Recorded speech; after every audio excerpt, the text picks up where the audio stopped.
ফেব্রুয়ারির প্রথমার্ধে জাতীয় নির্বাচন হওয়ার কথা।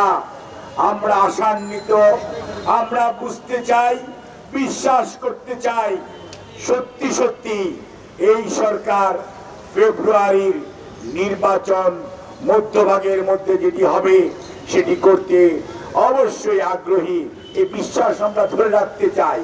কিন্তু এই গণতান্ত্রিক পরিবেশ বিনষ্টের জন্য আজকে যে ষড়যন্ত্র, তার জন্যই আজকে পেশাজীবীরা এখানে উপস্থিত হয়েছেন।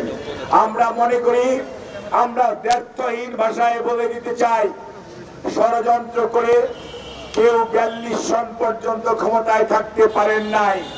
ষড়যন্ত্র করে বাংলাদেশের মানুষকে গণতন্ত্রের পথ থেকে ছড়িয়ে দিতে পারবেন না।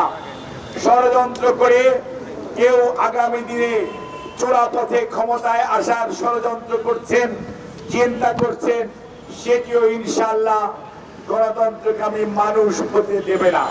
সেই লক্ষ্যেই রাজনৈতিক দল নয়, বিভিন্ন শ্রেণী পেশার মানুষ আজ ঐক্যবদ্ধ। আজকে এখানে বিশ্ববিদ্যালয়ের শিক্ষকরা আছেন, কলেজ, মাদ্রাসা, প্রাইমারি স্কুলের শিক্ষকরা আছেন, প্রকৌশলীরা আছেন, ডিপ্লোমা প্রকৌশলীরা আছেন, কৃষিবিদরা আছেন, চিকিৎসকরা আছেন, সাংবাদিকরা আছেন, আইনজীবীগণ আছেন, সাংস্কৃতিক কর্মীরা আছেন, ব্যবসায়ীরা আছেন, মুক্তিযোদ্ধারা আছেন। অর্থাৎ আমরা যেটি বলতে চাই, দেশের রাজনীতিবিদদের পাশাপাশি এই দেশের পেশাজীবীরা গণতন্ত্র পুনঃপ্রতিষ্ঠার জন্য সব সময় রাজপথে ছিল, অগ্রভাগে ছিল। সেটি শুধুমাত্র স্মরণ করিয়ে দেওয়ার জন্য নয়, আমরা অত্যন্ত স্পষ্ট ভাষায় বলে দিতে চাই, পেশাজীবীরা ঘুমিয়ে যায় নাই।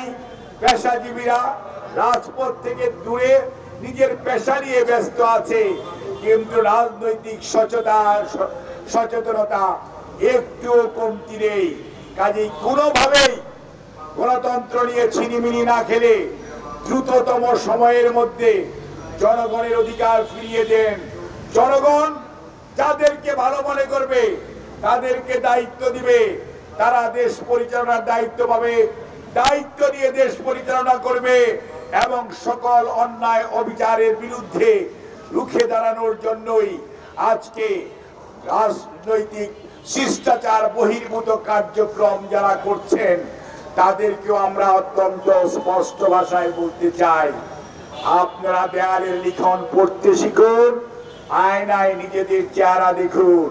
কোন অবস্থাতেই এমন কথা বলবেন না যেটি রাজনৈতিক ঐক্যকে বিনষ্ট করে স্বৈরাচারকে পুনঃপ্রতিষ্ঠা করার সুযোগ দেয়।